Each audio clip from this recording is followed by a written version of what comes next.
Signore e signori, grazie a nome di tutta la nostra comunità per la vostra presenza qui dall'Accademia Britannica, il nostro centro di eccellenze che raccoglie e nutrisce dietro quelle maestose colonne le migliori tradizioni di cultura, di erudizione internazionale. E la nostra capacità di attrarvi i migliori esponenti di diverse pratiche e discipline è dimostrata dalla nostra serie di conferenze serali che siamo privilegiati a presentarvi ogni mercoledì. E mi sento molto onorato di avere l'occasione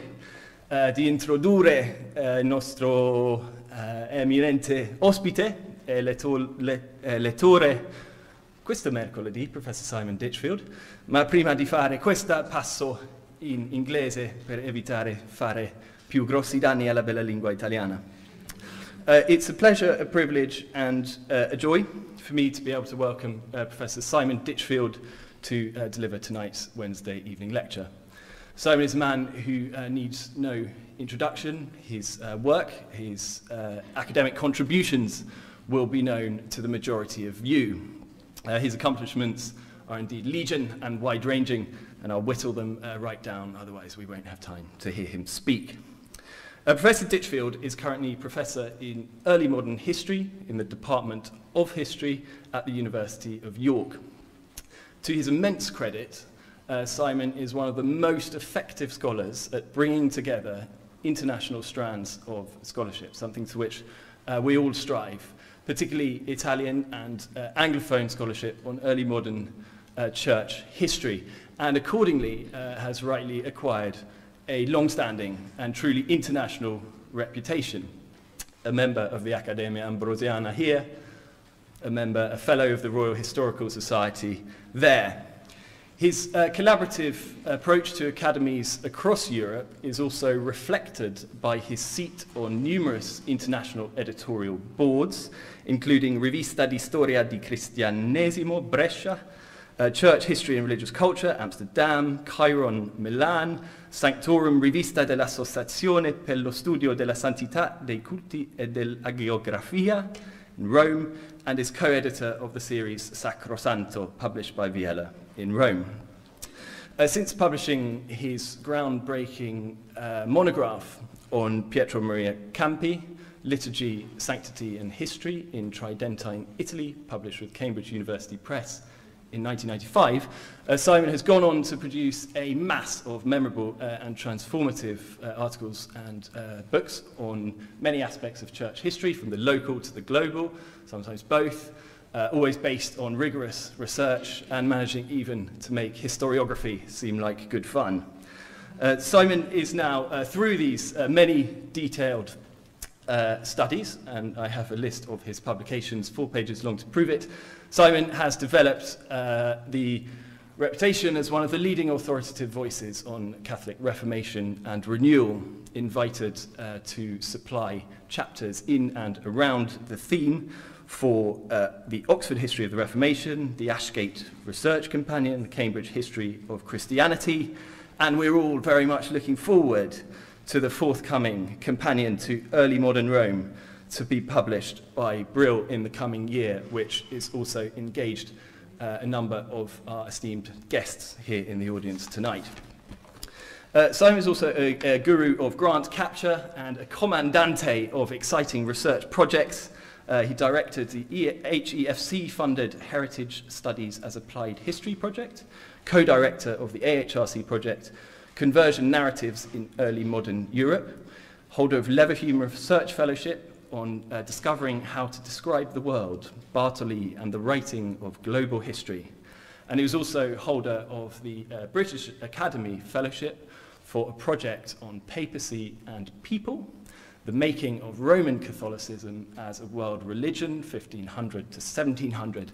which has been a central strand to many of his inquiries, including that which he's kindly agreed to share this evening.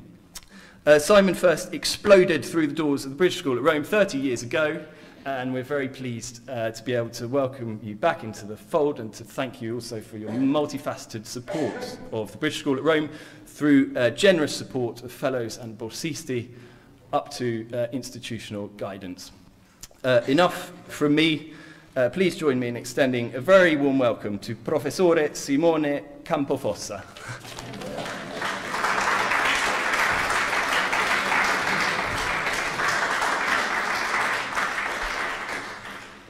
Buonasera e benvenuti tutti. Come la consuetudine qui all'Accademia Britannica, dopo questo preludio breve darò questa mia conferenza in inglese, ma dopo sarò ben disposto a rispondere alle vostre domande sia in italiano sia in inglese. Prima di cominciare vorrei innanzitutto ringraziare Thomas True per l'invito e per le sue parole gentilissime di introduzione. Sono particolarmente felice a vedere molti amici romani qui stasera. Mi dispiace solo che uno di loro non può esserci. Parlo del nostro grande amico in comune, il compianto Antonio Menniti Ippolito, e vorrei dedicare la mia conferenza di stasera alla sua memoria. Gran studioso soprattutto del papato, Antonio fu ideatore del dizionario dei papi del Treccani, uscito in 2000. Mi hanno ispirato non solo i suoi libri, ma anche, anzi forse soprattutto, la sua conversazione animatissima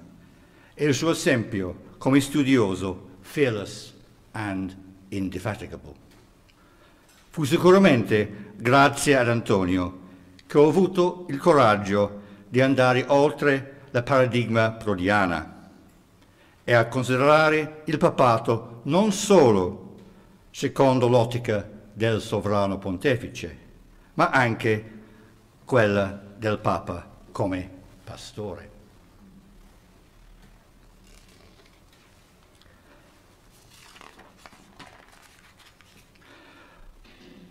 According to the by now canonical argument put forward by the late Paolo Prodi,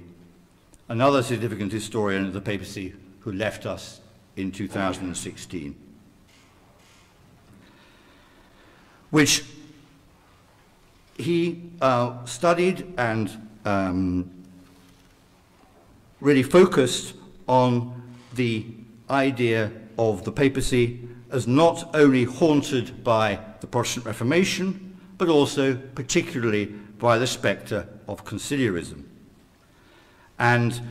Prodi focused his attention on how the papacy strengthened its authority by political means above all, specifically by expanding and consolidating the territories that spread out across central Italy, known historically as the Patrimony of St. Peter, and to posterity as the Papal States.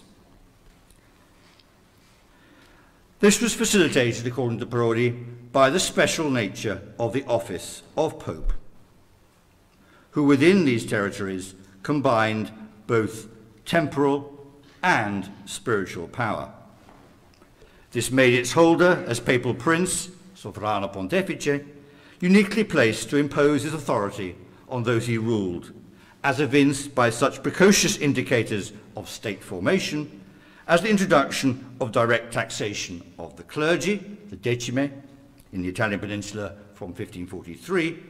and the development of a flourishing market of bond issues, or monti, each of which was underwritten by a particular revenue source and linked to a particular project. The first of these, in 1527, the so-called Monte di Fede, was floated, appropriately enough, by a pope from the Menniti banking family, Clement VII. And he did so to finance a crusade against the Ottoman Turks, who had wiped out the ruling elite of the Kingdom of Hungary, including its ruler, at the Battle of Mohacs the previous year. Between 1527 and 1684, the papacy authorized no fewer than 187 monti, of which 71 were devoted to raising money for the papacy itself, 55 to consolidate the debts of leading Roman noble families, and 23 were for the city of Rome, and a further 38 for other cities in the Papal States. In stark contrast to the Spanish crown, which, notwithstanding the stream of silver from Peru, was forced to default on its debts on no fewer than four occasions during the reign of Philip II alone, in 1557, 1560, 1575, and 1596. Unlike him, the papacy sustained the capacity to borrow throughout the early modern period and was only forced to devalue its coinage by a modest 5% in 1684. This made possible not only the prodigious scale of artistic and architectural patronage undertaken by the popes and their families, in the figure primarily of the papal nephew, but also a prodigious financial commitment on the part, particularly of Pope Clement VIII, in supporting military operations against the Ottoman Turks at the end of the 16th century. Clement assembled no fewer than 3 mercenary expeditionary forces, and in addition, the 1.5 million scudi he sent to assist the Catholic princes in 1598, for example, represented 1/2 of the papacy's annual income after interest payments on its, subtracted on its debt. Meanwhile, according to the recent estimate of Dorothy Metzger-Habel, between 1550 and 1650, no fewer than 150 palaces and 300 churches were either built ex novo or substantially rebuilt, so that the urban landscape of Rome must have resembled a building site for the best part of a century. This ability of the papacy to borrow was made possible in part by the existence of its cash reserve in the Castel San Angelo of circa 4 million scudi, the so-called Erario Sanziore, shown here in the famous print of Sixtus V. Here we go with the device of the Pope prancing over the treasure chest. And this cash reserve had only, in fact, itself been created with borrowed money for the precise purpose of being there as an emergency sum of money for the security, pay for the security of Rome, or when Catholic Christendom was perceived to be in peril. But its very existence helped underwrite a buoyant credit market and the belief that the Apostolic Chamber would not default on its obligation to pay interest. Moreover, the rate of interest paid was favourable relative to other possible investments, which are essentially restricted to immovable property. And the bonds themselves were exempt from all taxes save for a small purchase fee. Now, all this combined to make investing in papal bonds attractive as well as being surprisingly broad-based. As Fausto Biola Caselli pointed out, among the subscribers there were craftsmen, specialised labourers, and 27% of the bonds were registered to women. This picture of a city whose economy, at least until the mid-17th century, was dynamic rather than decadent, has now been confirmed by the work of Patrizia Cavazzini on the extent of the non-elite market for pittori grossi, as well as by that of Renata Ago on the wider economy of the city, where the census of 1625 and the parish population surveys of 1645 show that no fewer than 54% of heads of households consider themselves as artisans or shopkeepers. If we take into account the demographic distinctiveness of Rome, with its high proportion of adult single males, as well as a higher than normal number of adults relative to the whole population, this suggests that Rome was a more typical early modern European city than has previously been supposed. However, it was the papacy's capacity to draw in money from outside the city and from its spiritual as opposed to temporal revenues that made its economy truly distinctive. This might take several different forms, such as the 1 million ducats a year that by the early 17th century were being skimmed off ecclesiastical revenues from the Kingdom of Naples as pensions for officials of the Roman Curia, and which has led Wolfgang Reinhardt to coin the term geistlichen Kolonialismus, or spiritual colonialism, to describe this parasitic relationship of the kingdom with Rome. Or it can be seen, perhaps even more strikingly, in the fact that fully 2/3 of the cost of the new St. Peter's between 1529 and 1620 was supplied by Spain, in the form of a donation, or to be more accurate, a cut, which the King of Spain granted the papacy in return for the privilege of raising money from the sale of the Cruzada indulgence in Spanish lands. But the greatest sum that flowed into the Roman economy was that derived from spiritual income from annates and related fees, which of course included marriage dispensations, which was channeled via the datary to the Pope's coffers, so that by 1595 it brought in just under 700,000 scudi a year. Most of this income came a toto orbe Christiano, and it has been a besetting Eurocentric perspective which is focused on the one hand on the financial losses incurred by the papal treasury as a direct result of the Reformation, and on the other on the spiralling costs of papal nepotism. Coincidentally, this Eurocentric focus, which ultimately sees the economic well-being of the papal states as having been the grand victim of nepotistic family politics, also suited the ultimately polemical purpose of Paolo Prodi, who not only wanted to write the history of the early modern papacy, but also to trace the genealogy of Christian democracy. This distinctively Western European tradition, according to Prodi, was to be found in the necessary and, for him, healthy tension between the temporal and the spiritual spheres, which needed to remain separate for the mutual benefit of church and state, Christian and citizen. Accordingly, for Prodi, in the Renaissance and Counter-Reformation, the twin aspects of papal identity, as prince and pastor, necessarily enjoyed a zero-sum, either-or relationship, rather than a simultaneous both-and one. For Prodi, the moral was clear. After a promising start as early modern state in the making, the papacy abused its capacity to borrow, tax, and spend, before sinking into sclerotic administrative and economic torpor. For the remainder of this lecture, I shall be attempting to redress this imbalance and restore the papal pastor to his rightful place in the making of Roman Catholicism as a world religion. The print before you is as good as a place as any to start. Indeed, particularly so, since the traditional view of the Franciscan Inquisitor Pope Sixtus in histories of the precursors to the Congregation of Propaganda Fide, such as the authoritative account overseen by Joseph Metzler, is of a pontiff who, in stark contrast to that enthusiastic supporter of various national colleges, Gregory XIII Boncompagni,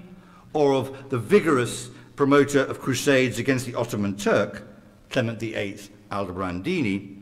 is presented as overwhelmingly concerned with the secular governance of the Papal States. One can see this here in reference to their pacification, which is visible here in allusion to Sixtus's alleged zero tolerance to banditry, their security against marauding pirates, seen here alluded to in the depiction of the papal galley, and specifically care for Rome, including his restoration of the Aqua Alessandrina, which has been renamed after his birth name as the Aqua Felice, as you can see here, the terminus there. Also, his interventions, of course, his urban interventions, improving the routes between the major basilicas of the city here. Although, as Irene Fosi has taught us in her seminal works on banditry and on papal justice, we need to remind ourselves that this is a carefully curated propagandistic image rather than reality, whatever that is. For example, we should not confuse government through justice, governo della Giustizia, whereby multifarious institutions, bodies, and individuals claim jurisdiction in competition with one another, with administration of justice, amministrazione della giustizia, which remain beyond the capacity not only of papal authority in early modern Europe. Moreover, such a reading of this image risks reintroducing the unhelpful and anachronistic prodi-binary of papal prince versus papal pastor. To get beyond the Prodi paradigm, then, let us look more closely at some of the other details of this engraving. To begin with, there is the framing device, here, the four corners here, which make explicit reference to the pagan powers which Christianity had overthrown. Trajan and Antoninus' columns in the bottom left and right, and the Egyptian obelisks San Giovanni in Laterano and Santa Maria Maggiore in the top left, and those of Santa Maria del Popolo and St. Peter's on the right. All of this, however, is but a rhetorical and theatrical prelude to the main event, the coming of Christ. Referenced here in the image of the Scala Sancta, which Sixtus's demolition of the old Lateran palace meant it was now possible for pilgrims to access directly from the piazza in front of the basilica and climb up the steps of Pilate's palace on their knees. Symmetrically positioned on the opposite side of Sixtus's portrait is the restored Benedictine loggia of the same church, which, situated at the end of the northern transept of the basilica, effectively reoriented the building, so it was now facing towards the city centre. In addition, the quartet of facades here at the top, directly above the Pope, which depict Santa Maria Maggiore, San Girolamo degli Schiavoni, San Pietro in Vaticano, and the Ospedale di Ponte Sisto, all make reference to the wider mission of the Roman Church. Of these, perhaps the most important, and even more important, I think, than St. Peter's for the papacy as a centre of a world religion, was the Basilica of Santa Maria Maggiore, since this was home to an icon known as the Madonna of the Snows, or the Salus populi romani, an image of the Virgin believed at this time not to have been painted by human hand, but by St. Luke, guided by an angel. And here shown there with the famous Virix copy on the right. Significantly for my story this evening, in 1567, Pope Pius V had given permission to the Father General of the Jesuits, Francisco Borja, to make official copies of this image and to distribute them wherever Jesuit missionaries found themselves. And by as early as the mid-17th centuries, there were confraternities and chapels dedicated to this cult, from New Granada to New France, Chile to China. In this way, by virtue of the instrument made infamous 500 years ago last month by Martin Luther, I'm of course talking about indulgences, the geographical distance between these copies of Rome's preeminent Marian image was cancelled, or if you like, collapsed, so that when devout Catholics pray before such images, whether it be in Mughal India, Manchu China, or Tokugawa Japan, it was as if they were kneeling before its prototype on the Esquiline Hill. And from left to right, the Manohar Mughal Madonna, Manchu China, famous Madonna of the Snows in the Field Museum in Chicago, and on the right, an example of Mexican Nahuatl feather art. Now, given Sixtus's devotion to his patron and fellow Inquisitor Pius, who had made Sixtus a cardinal in 1570, which was moreover symbolized in the Pope's translation of his predecessor's body to rest in the same chapel, where he himself was to be buried in Santa Maria Maggiore, and the procession was shown actually, you can see it's shown here. I think that it is inconceivable that Sixtus would have been unaware of this precedent and of the global significance of the icon. Moreover, several popes wanted to provide this world-famous icon with correspondingly magnificent surroundings. There it is, the famous frame, and this is the chapel situation in the Basilica as a whole. Claire Robertson has recently argued that what is now known as the Borghese Chapel almost became the Aldobrandini Chapel until Clement VIII was persuaded that his artistic patronage would be better lavished elsewhere. However, all this considerable artistic and architectural patronage needs to be viewed in relation to an important wider change in what Antonio Menniti called the curial geography of the Tridentine papacy. This centered on a shift from the Borgo and Vatican districts of the city, and to that centered on the Quirinal Palace here. A big shift. And the Quirinal became the Pope's principal residence and a stage for global diplomacy.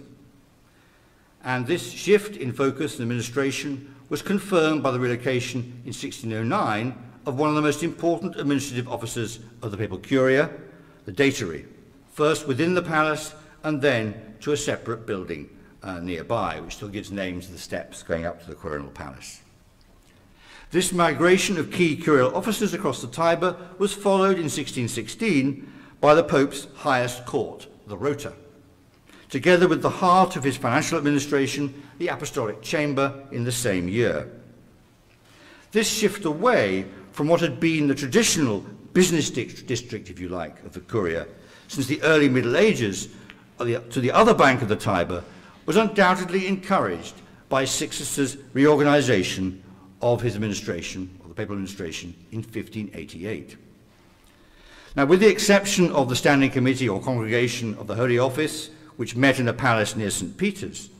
and that of the Congregation of Propaganda Fide, founded in 1622, which had a new palace built for it, begun by Gian Lorenzo Bernini and completed by Francesco Borromini, near the Spanish embassy just north of the Quirinal, regular meetings of the congregations were usually convened wherever the current cardinal prefect had his residence. Exception was made for those for which the Pope's attendance was required, in which case they were accommodated increasingly in the Quirinal rather than the Vatican Palace. Undoubtedly, it was more convenient for the Pope to run his more dispersed administration from the Quirinal. And in recognition of this changed state of affairs, work began in 1613 on the fitting out of winter apartments for the pontiff and his household. Now, the cumulative effect of all these changes was to result in a situation where the focus of curial administration permanently shifted to the left bank of the Tiber. I remember very well Antonio Menniti drawing my attention to the blindingly obvious fact, which I'd never stopped to think about,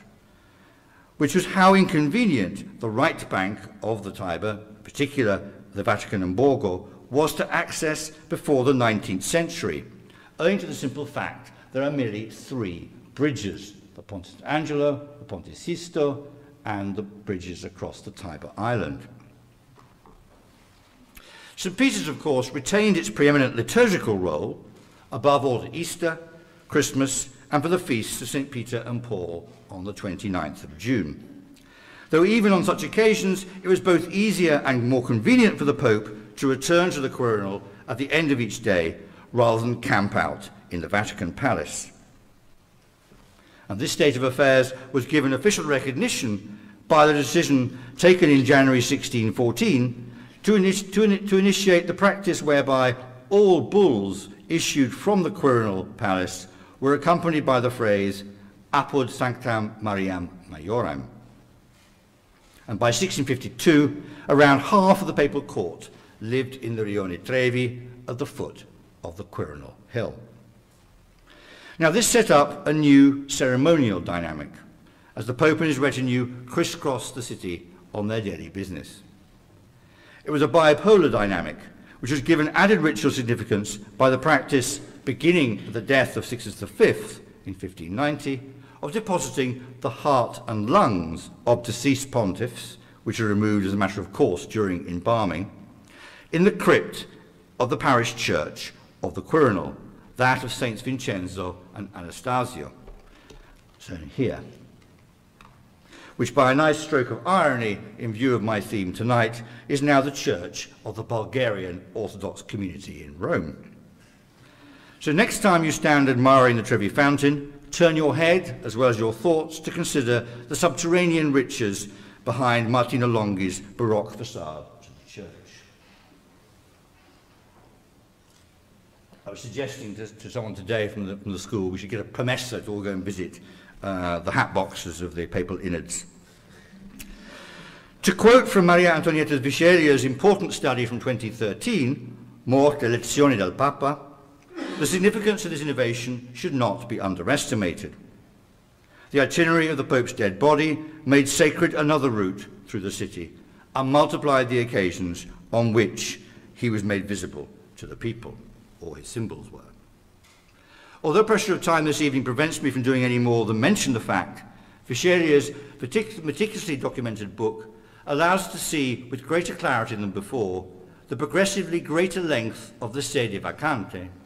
from a little over 3 weeks on average during the period 1500 to 1550, to over 3 months during the period 1750, climaxing, if you like, or nadir, depending on your point of view, with the conclave in 1740 for Benedict XIV, which lasted 6 months. And appreciate how this very fact reflected not only the intensified factionalism of the College of Cardinals, which had been made really inevitable ever since Sixtus V increased their number of cardinals to 70, but also the increased level of international political interference. This fact alone, I think, gainsays those who argue that the papacy post-1648 was of ever-decreasing international relevance. The Quirinal also became the place where the popes increasingly received ambassadors and their own permanent representatives attached to the major Catholic centres, the nuncios. The splendidly appointed new audience chamber, the Sala Regia, which was in no way inferior to anything the Vatican Palace could offer, was completed by Carlo Maderno, of course who also worked and finished St. Peter's, in 1615, and frescoed by Agostino Tassi, together with Giovanni Lanfranco and Carlo Saraceni, with images that directly allude to the room's function as a setting for papal diplomacy on a global scale. As Offa Mansour puts it, in the course of the reign of Paul V, the Pope, his court artists, impresarios and masters of ceremonies grew increasingly interested in using the prestige and prominence of diplomacy to stage a narrative of conversion, which is articulated through art, ritual, and print. Here before you are detailed, idealized but accurate depictions from this fresco cycle of 2 real events. The arrival of 2 emissaries from the Shah Abbas of Persia in 1608 with their trademark turbans on the left, and a party from Japan who arrived in 1615, accompanied by the Franciscan missionary Luis Sotelo on the right. That must have pleased the Jesuits greatly. In January 1608, Paul V took part in a sad but richly symbolic procession from the Vatican Palace to Santa Maria Maggiore on the feast of the Epiphany of that year. The ceremony was that of the funeral cortege of the Congolese ambassador Antonio Emmanuel Marquis of Ne Vunda and cousin to King Alvaro II of the Congo. Elaborate plans had been made by the Pope to receive Ne Vunda formally in the Vatican's Sala Regia, and the ambassador was then to play a prominent role in a public pageant to celebrate the visit of the Magi to the infant Christ, in a procession with the Pope to Santa Maria Maggiore, which of course houses several important relics associated with the birth of Christ, including his crib, as well as Arnolfo di Cambio's famous 13th century sculpture of the Nativity. the presence of a real black prince in the procession would have constituted something of a coup de théâtre for Paul V and given tangible expression to the papacy's claim for universal religious authority, since traditionally, in Western art at least, one of the three kings was customarily shown as black. However, in the event, these plans had to be changed dramatically, since the ambassador was very ill when he arrived in Rome on the 2nd of January, and he died just 3 days later. But not before Paul V had visited Ne Vunda on his deathbed in the Vatican, a visit which was remarked upon in a contemporary newsletter and depicted in a lunette by Giovanni Battista Ricci in the Sala Paolina of the Vatican Palace. The same newsletter also mentioned that the Pope had a wax mask made of the dead ambassador's face for a statue to be raised in perpetual memory, and that Paul V intended to bury him in his new chapel in Santa Maria Maggiore. In the event, the dramatically polychrome bust, shown here, which is not completed until 1629, was placed to the right of the nave in the church in what was the summer choir, but is now, appropriately enough, the basilica's baptistry. Now, of course, more frequent visitors to the audience chambers of the Pope's new palace on the Quirinal were the papal ambassadors known as nuncios. The papacy's practice of appointing permanent envoys beginning with Venice in 1550 has long been recognized as a first in the history of European international diplomacy.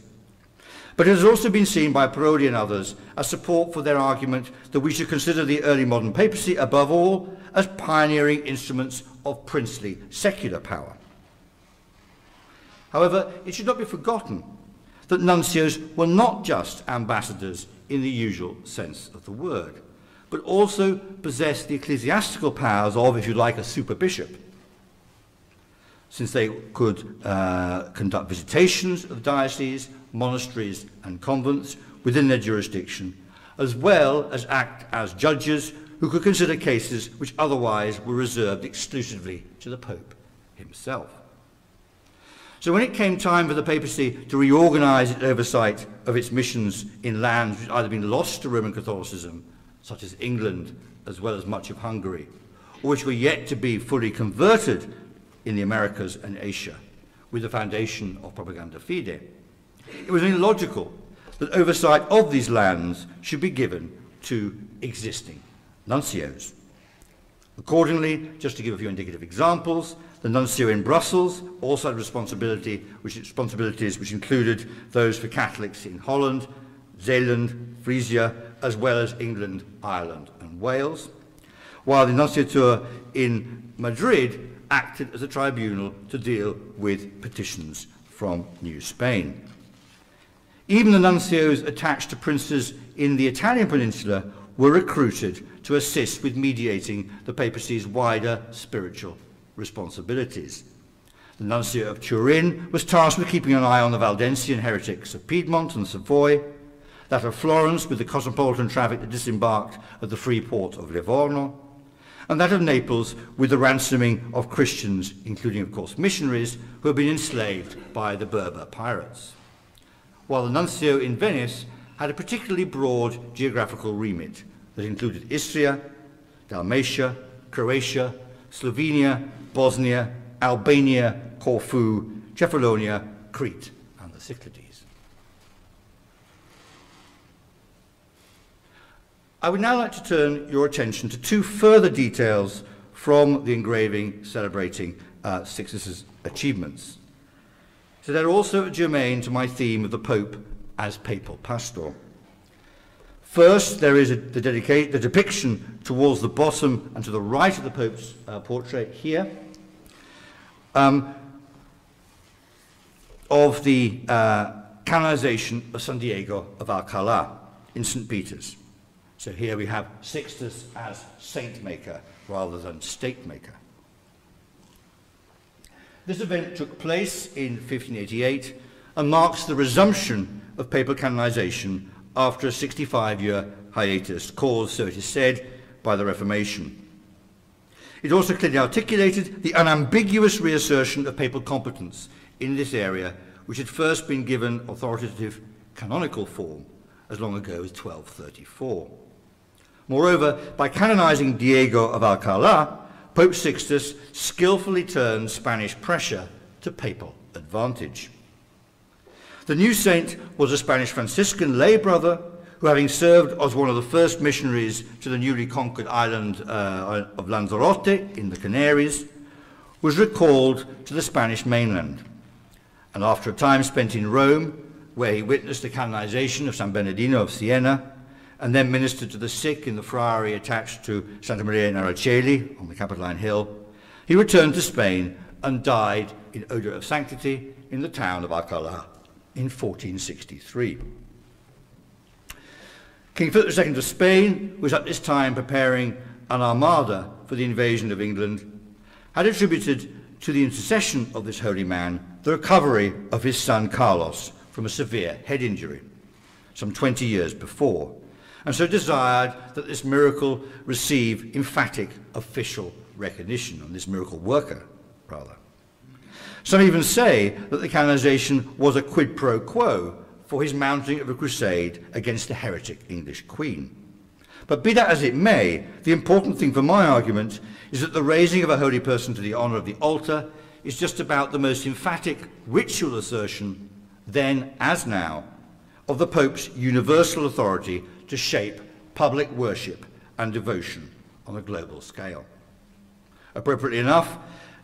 Sixtus celebrated this in a fresco depicting the event in a decoration over the door to the second room of his splendid new library in the Vatican Palace, shown here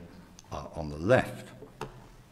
The Pope also commissioned a depiction in the same room, over another different door, of him declaring his Franciscan forebear, San Bonaventura, a doctor of the Church. Both taking place, of course, in St. Peter's, the old St. Peter's. And took place also in the same year, 1588. Now, these draw attention to an important fact that is often overlooked when considering in which ways in which popes could shape public worship. They not only possess the exclusive right to canonize and beatify, though that distinction in the way we understand today only emerged in the second decade of the 17th century, but also the authority to promote and demote saints, whether it be as doctor of the Church or, more commonly, to change the status of a saint's feast day, and therefore to determine whether a particular cult took precedence on the many days when saints' feasts overlapped, which is indeed almost inevitable given the fact that major feasts were celebrated as an octave over the week, a full week. Alternatively, by means of attaching plenary indulgences to the observation of particular feasts or veneration of particular images, usually given to a confraternity, which had collective responsibility for them, popes were also in a position to mould and modulate public worship. Now, successive popes took it upon themselves to reassert and refine their use of the cult of saints in order to enhance the universal authority of the papacy, or to put it another way, to reassert Roman Catholicism.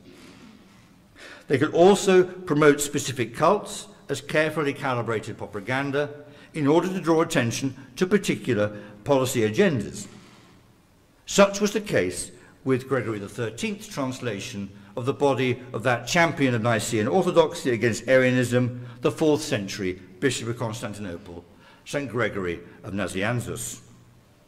whom Pius V had recently declared a doctor of the Church, and a translation from the Benedictine Church of Santa Maria in Campomarzio to the new chapel Gregory had built in his honour in St. Peter's, the spectacularly marble-clad Capella Gregoriana. By doing this, Gregory XIII not only proclaimed the unbroken tradition of ecumenical councils from Nicaea to Trent, but also made public his intention to unite under Roman Catholic leadership the Orthodox, Syriac, Maronite and Coptic churches of the Near East. However, the attempts by the papacy to control the cult of saints was by no means straightforward, nor its consequences precisely as intended, particularly when it came to the unofficial cults of those who had died in fama sanctitatis, but who remain uncanonized, such as the founder saints Filippo Neri of the Oratorians and Ignatius Loyola of the Jesuits, to mention just two of the so-called Beati Moderni, or modern blesseds. In a letter of the 14th of December of 1602 to his fellow Oratorian Antonio Talpa, Cesare Baronio wrote, "Here in Rome, a great fracas has broken out in opposition to the Blessed Father Filippo's cult, thanks to the envy of the sumptuous devotion popularly called of the Blessed Philip. The Pope is greatly displeased, and it seems to him that this elegant observation, listed Capella, anticipates official canonization, which of course is the purview of the Holy Office. It is my turn to chew bitter pills. Pray for me and this matter of such importance, inextricably joined as it is to that of the blessed Ignatius Loyola and blessed Carlo Borromeo. Regarding these matters, the Pope has created a special congregation of 16 cardinals and as many consultants." End quote. This, of course, is a reference to the temporary curial standing committee or congregation of the Beati, which was founded in November 1602, specifically to deal with this issue, and which Miguel Gotor first brought to the attention of historians only 15 years ago. The next significant measures were those introduced by the Holy Office on the 13th of March and the 2nd of October of 1625,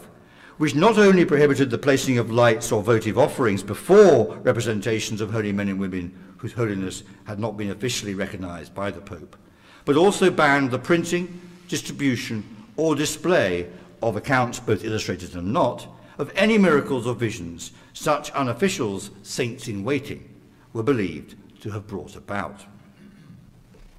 It was this legislation which led to the requirement referred to as de non cultu, that it made it clear that no candidates for canonization should enjoy prior unofficial public cult. And indeed, the introduction of this ultimately made the work of the Congregation of Blesseds redundant, thereby bringing to a close, I think, what should be seen as a transitional stage in the history of papal regulation of the cult of saints after Trent, that had begun, but only begun in 1588, and then ends in 1625. It also brought about a clear differentiation between the status of the blessed, the beatus, beata, those holy men and women who enjoyed non-universal cult, which need not only be local, regional, or even national, but also, in the case of those who are permitted public cult in monasteries or convents belonging to a particular religious order, transnational or international, and that of the saint, who uniquely enjoyed the right to truly universal public veneration. By making this distinction, the papacy asserted unprecedented legal claim to regulate the cultic manifestations of so-called local religion, and to integrate them into what should be considered as a single unified spectrum of regulated devotion. Furthermore, it was a spectrum in which the local could be, geographically speaking, simultaneously central and peripheral. For example, the Jesuit boy saints Stanislaus Koschka and Aloysius Gonzaga, who both died in Rome and were both granted the status of beatus by Paul V in 1605, they were venerated not only in their Roman burial places, respectively in the novitiate of Sant'Andrea al Quirinale and the church of Santissima Annunziata, later translated to St. Ignazio in the Roman College complex, but also in churches and chapels belonging to the Society of Jesus throughout the city and the world until their canonization, which happened again together in 1726, permitted their universal cult. The next restriction, dated 15 January 1628, reinforced this prohibition of discussion of a candidate's virtues until the candidate had been dead 50 years, the so-called 50-year rule. Although bishops were permitted to oversee collection of eyewitness testimony in the meantime.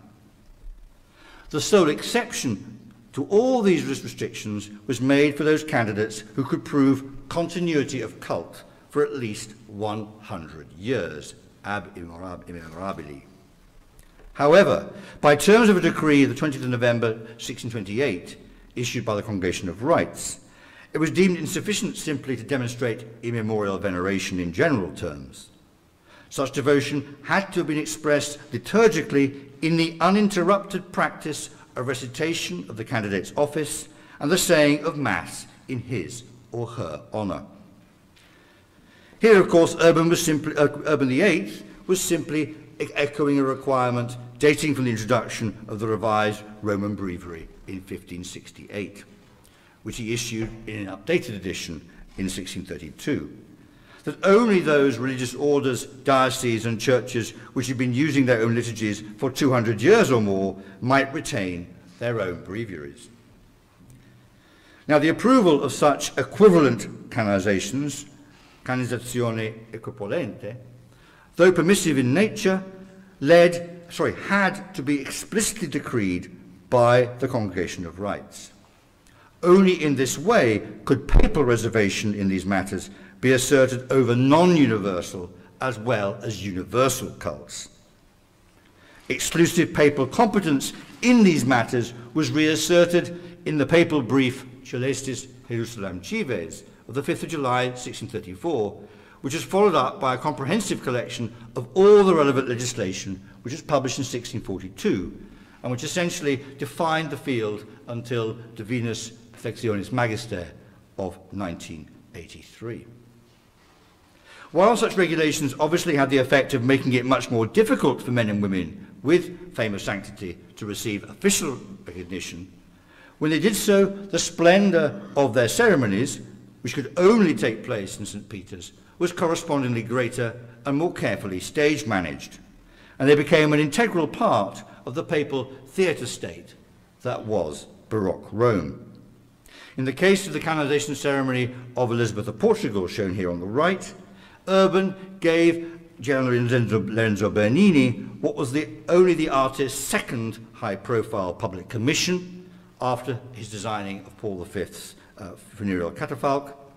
And when the Pope charged Bernini with the design of the Teatro, which was built at the crossing of the newly completed St. Peter's to frame depictions of the life of the saint and provide the backdrop for participants in the ritual, the principal innovation with respect to the previous structures is that Bernini removed the traditional screen, which separated the space of canonization from the nave of the church, which you can see there in the print on the left by Matthias Goethe of San Carlo Borromeo's Teatro. Bernini thereby opened up to spectators the full force of his monumental architectural theatre, where the curves and depth of the basilica's apse and crossing were given majestic rhythm and monumental plasticity by the paired giant columns which paid tribute to how those used by Michelangelo for the exterior of the church. Now, the last image I want to draw your attention to in this engraving of Sixtus V's deeds is that of the new Vatican Library, situated, of course, here, which Sixtus had installed in a new wing that joined the two arms that connected the Villa del Belvedere to the Vatican Palace, and whose Salone Sistino you've already seen. This is also the point of departure for my final theme this evening. Having examined how popes sought to champion the universalism of Roman Catholicism, I now want to look at how they sought to ground the authority of the true church in and under the soil of Rome, and by doing remade Roman Catholicism.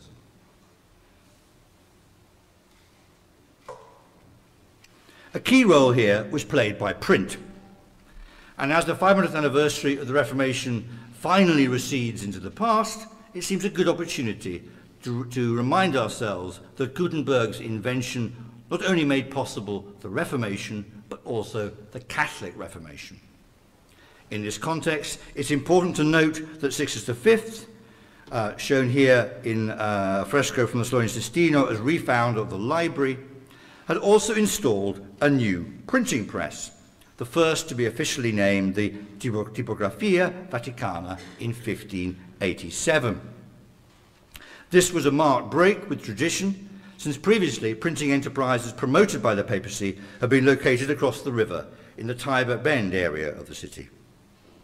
This newly integrated role for the press in the papal vision for the global governance of the Church can also be seen in the fact that this new curial standing committee of the Vatican Press was included as one of the 15 new congregations in Sixtus V's famous bull Immensa Aeterni Dei of January 1588. The purpose of the press was clearly set out and carved above the entrance as follows, and the text is given there on the right. Established by divine council, by Sixtus V, Pontifex Maximus, in order to recover the works of the Church Fathers and spread the Catholic faith throughout the globe. However, significant though the additions of the early Fathers were to the enterprise of refurbishing the Paleo-Christian heritage of the Counter-Reformation Church, my focus this evening is going to be on the succession of revised books of the Roman liturgy, which were issued from 1568 onwards. But I'm going to start by looking at a papal measure which, to borrow a metaphor from today's global communications technology, can perhaps be seen as having supplied the new operating system, which made possible the rollout of a comprehensively revised Roman liturgy for use in worship and devotion throughout the Catholic world. I'm referring, of course, to the reform of the Roman calendar, which by terms of the bull Inter Gravissimas here in front of you, of the 24th of February 1582, lopped 10 days off the year. The 4th of October was followed by Friday, the 15th of October, in order to correct the cumulative inaccuracy of the Julian calendar. Now, central to this project of issuing new editions of these office books was to mandate a revised Roman liturgy for the universal Church, except in cases where communities, dioceses, or even individual churches could claim uninterrupted use of their own right for at least 200 years. This was made possible as never before by the invention of print.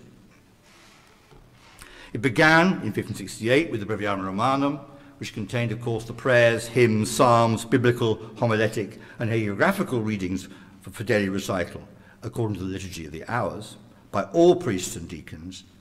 and ended in 1614 with the publication of the revised Rituale Romanum there on the right, which contained all the services which may be carried out by the priest or deacon, which are not contained in either the Missal or the Breviary. In between, there issued new editions of the Missale in 1570 and the Martyrologium 1584, which is reissued with historical notes, as I'll be saying in a moment, 2 years later, and the Vulgate in 1592 and Pontifical 1595 to 96. Now, all of these, with the exception of the Vulgate, shared significantly the suffix Romanus or Romanum. Never before had standardized texts been proposed as universally valid exemplars of liturgical and devotional practice. With the exception of the new Catechismus Romanus, printed in 1566, what all these Latin texts had in common was the organic link that existed between them and the liturgical calendar. Even the Vulgate was more often experienced by both the priest and his faithful in the short passages excerpted to be read on particular days in the Breviary and the Missal than as a standalone biblical text. In other words, Roman Catholic time, mandated to be of universal spatial application as never before, had at the same time never been so Roman.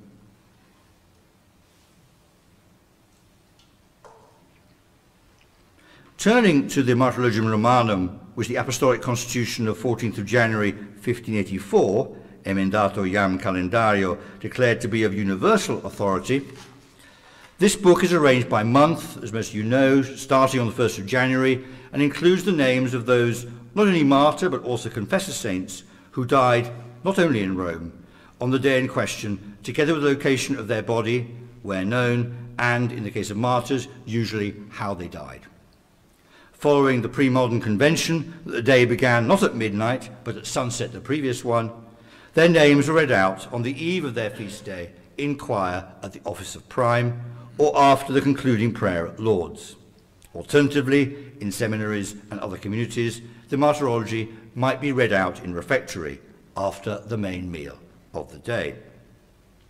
Now, as with the revised texts of the Roman Breviary and Roman Missal, whose hagiographical readings were edited re-edited according to historical criteria, as well as satisfying the requirements of the liturgical tradition of at least 2 centuries of uninterrupted use, as I've explained,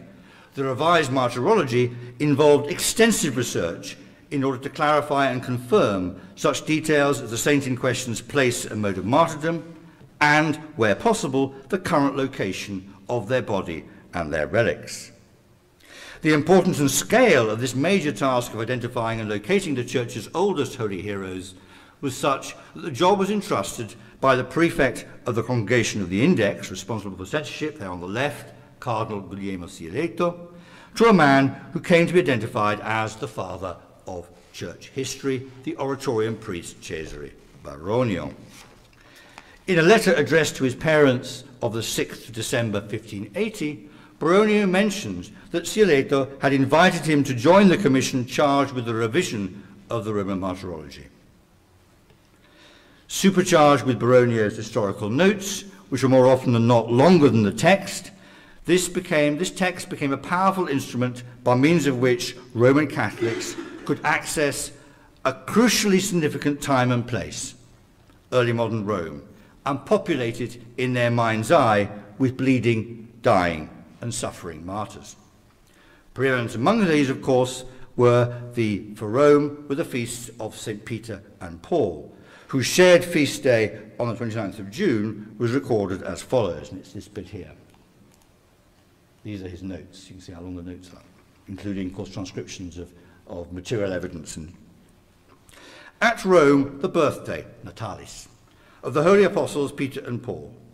who suffered martyrdom on the same day and under the Emperor Nero. The former was crucified within the city, upside down, and buried in the Vatican cemetery, next to the Triumphal Way, where he is venerated by the whole world. The latter was put to the sword and buried on the Ostian Way, where he receives similar honours. Now, Baronio's annotations following the passage continued for at least 5 times its length. He noted how their feast was observed on the same day by the Eastern Church, and that from earliest times it was celebrated not only in their basilicas, but also in places elsewhere in Rome associated with their suffering and their martyrdom, namely where Peter was crucified and imprisoned and Paul decapitated. Furthermore, Baronio made reference to a letter sent by Gallia Placidia, daughter of Emperor Theodosius and regent of the Western Empire, to Pulcheria, her older half-sister and counterpart in the Eastern Empire, which attested to the fact that the Apostles' feast day was attended by pilgrims from far afield already by the 5th century. Papal decrees were also mentioned that provided evidence for the antiquity of the requirement that bishops visit the apostles' tombs in limina apostolorum when reporting to the Pope on the state of their diocese, a practice whose relative frequencies were set out in the light of the by now considerably expanded Catholic world at just this time in 1585. Though references were made to those who had not been martyred in Rome or whose relics remained in the city, an analysis of Baronio's revised edition of the Martyrology for 1598, which helpfully was supplied with a topographical index, shows there were at least one, and often several saints, listed who had been martyred in Rome on 226 days of the year. In this way, attentive readers and listeners to the Martyrologium Romanum, whether in the privacy of their own devotions or at prime, in the choir or refectory, were transported back to Rome's heroic early Christian past on a daily basis, as they heard or read condensed but vivid reports of their predecessors' steadfastness in torment. Rome here, of course, stood also for the universal Catholic Church, inclusion in the Martyrology being the sine qua non for a saint to enjoy a universal public cult. Baronio explored this identification of Rome with universality at greater length under the year 45 of his more famous work, the Annales Ecclesiastici, which is published in 12 volumes between 1588 and 1607. And as Giuseppe Guazzelli has shown, it was really begun, in fact, probably, and worked in tandem with Baronio's annotations to the Roman Martyrology. Here, as Guazzelli has argued, Baronio reasoned anachronistically that Catholicus was the natural adjective to describe the noun Christianus, before going on to assert that the terms Catholicus and Romanus were synonyms used since antiquity to describe those who loyally adhered to the universal church led by the Pope, end quote.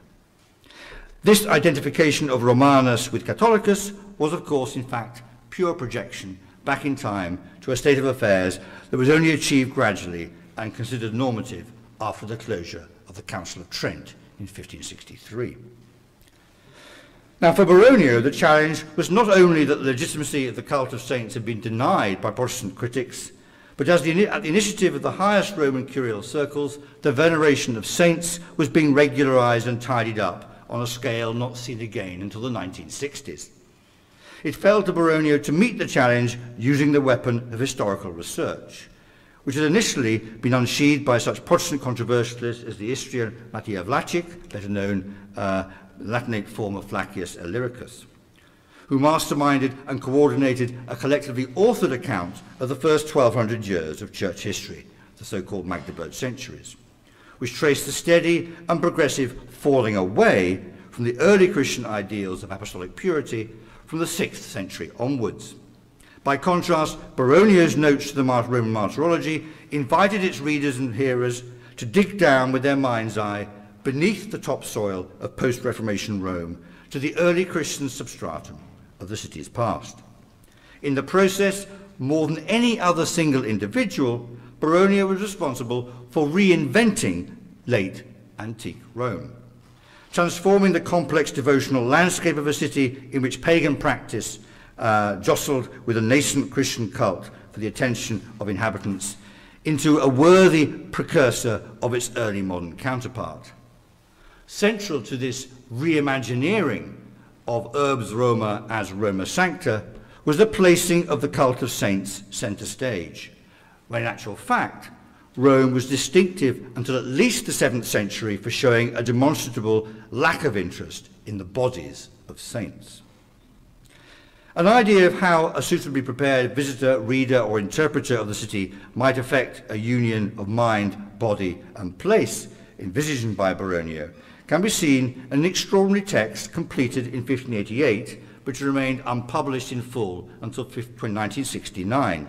It was by the English priest Gregory Martin, famous as translator of the Latin Vulgate into English, the famous Reims Douay Bible, who had spent 18 months in the city between December 1576 and June 1578. Entitled Roma Sancta, this gazetteer cum spiritual treatise was divided into 2 books. The first, concerning devotion, described the principal churches and the relics they contained. Martin then completed Book 1 with an account of some of the foremost ceremonies and processions over the course of the liturgical year. These included not only such festivals as Easter and Corpus Christi, but also the daily devotion embodied by regular taking of the Eucharist and confession and listening to sermons, as you would have heard from Emily Michelson a few weeks ago. Book 2, concerning charity, appropriately focused on the work of the main Roman confraternities, but also included a comprehensive inventory of the institutions that identify the city as the headquarters of the first world religion. He began with the various national colleges, which had been founded or refounded by Gregory XIII, before going on to describe some of the city's leading confraternities and religious orders. However, Rome was being crisscrossed by not only devout English priests, since the popes themselves were protagonists in this landscape, which was no longer just a spectacle of past greatness of Roma Antica, as you see down the left, from the Dittimondo, but a setting for the spectacle that was Roma Moderna, showing the orthogonal lines of the Sistine Rome. Undoubtedly, the chief protagonist of this Theaterstat was the Pope himself. Almost all the popes, from Pius V to Alexander VII, were in particular devotees of the seven churches devotion that had been relaunched by Philip Neri in 1559 as a spiritually uplifting alternative to the temptations of carnival. As the pilgrims made their way between the seven churches, this is a engraving printed for the Jubilee of 1575, they were asked to meditate upon, quote, those seven painful journeys and places where our Saviour suffered opprobation and torment. From the Last Supper to the Garden of Gethsemane, from the garden to the house of Annas, from the house of Annas to that of Caiaphas, from Caiaphas to the palace of Pilate, from Pilate to Herod, then back again, before finally going from Pilate's palace back to Mount Calvary. It's a quote from Severano's Memoria Sacra. In the case of Pius, it was his insistence on completing the 10-kilometre circuit when he'd already had a fever, which almost certainly killed him off. While it's been estimated that during his 13-year pontificate, Clement VIII, that famous victim and martyr to gout, made the devotion frequently barefoot, a practice he shared with Sixtus V, no fewer than 160 times. Who was counting, I ask? In addition, over the course of just the whole year of 1600, Clement visited the four major basilicas 60 times in order to take advantage of the Jubilee indulgence to be earned thereby. Clement was also the first pope to undertake an albeit far from comprehensive apostolic visitation of his Diocese of Rome. Just 27 churches were visited in just under 8 years, beginning with his cathedral church of San Giovanni in Laterano. And it was the same pope who, as Maria Teresa Fattori has shown at some length, made a concerted effort to improve the quality of the episcopate itself, as far as was possible, given the ubiquity of royal and princely patronage everywhere outside the papal states. This went on to inspire Urban VIII to undertake a more comprehensive, if still far from complete visitation, beginning in 1624, which, according to Linda Nolan, raised the bar by requesting priests to undertake how long it would take them to comply with the visitors' requests. Paul V, meanwhile, suffered the first of two fatal strokes while taking part in a procession involving the entire College of Cardinals, which comprised of visits to the churches of Santa Maria sopra Minerva and the German church of Santa Maria dell'Anima, and had been occasioned by the news of the Catholic victory over the Calvinists at the Battle of White Mountain outside Prague in 1620. Paul's second stroke coincided with the day he was meant to see consecrated the new altar in honor of the early Christian virgin martyrs Agnese and Emerentiana in the Basilica of Sant'Agnese fuori le mura, out on the Via Nomentana. Urban VIII was to emulate Paul in the work he sponsored to extensively restore churches for the staging of the translations of the bodies of those other early Christian virgin martyr saints, Santa Bibiana on the left and Santa Martina on the right, in 1624 and 1634 respectively. The refurbishment of ritual was a particular preoccupation of Pope Alexander VII, whose extensive experience as papal nuncio, particularly his bruising time spent being snubbed by all sides during the peace negotiations at Worcester that brought about an end to the 30 Years' War in 1648,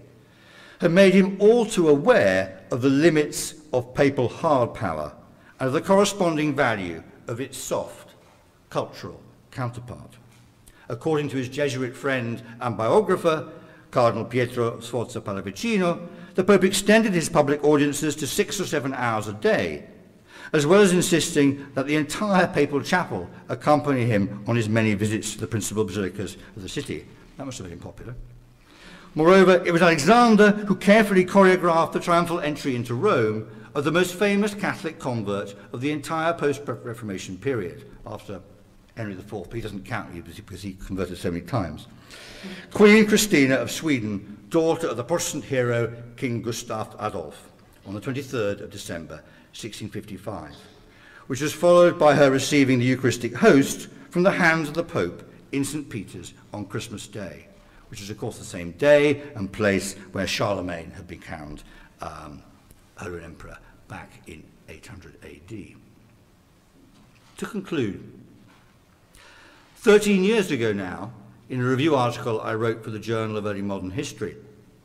I argued that if we are to understand the making of Roman Catholicism as this planet's first world religion,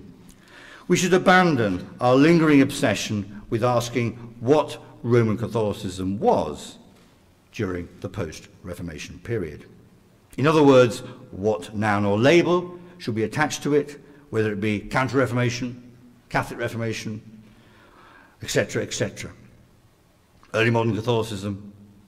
and instead ask ourselves what it did, which is to say, what cultural work did it perform, and what are the active verbs that we can use to describe the negotiations and interactions involved. In other words, it is more helpful to consider early modern Catholicism as a verb rather than a noun. It's been my contention this evening that we should not exclude the papacy from this paradigm and this paradigm shift. It's now high time to stop asking ourselves what were the early modern popes? Were they pastors? Were they princes? Instead, we need to consider what they did. Not only the instructions they issued to their network of nuncios, but also the worship, devotions and cults they authorized and promoted and demoted, which were appropriated across the globe.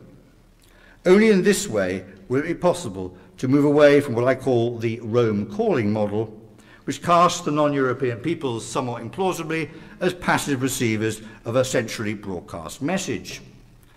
and instead bring center stage the active processes whereby Roman Catholicism, in other words, religion which, as we have seen, was very much rooted by Tridentine propaganda in a time and place, late antique Rome, which is believed to have been drenched in the blood of early Christian martyrs, and how it was remade, or to borrow Dennis Trout's term, reimagineered as Roman Catholicism. In other words, as a geographically universal faith. A religion in which the faithful as far afield as Susquez in modern-day northern Argentina and the Guarani mission station of Santa Maria in Paraguay made Peter the Apostle in their image, as can be seen by these two photos kindly sent to me by the Canadian art historian Govind Bailey. Thank you.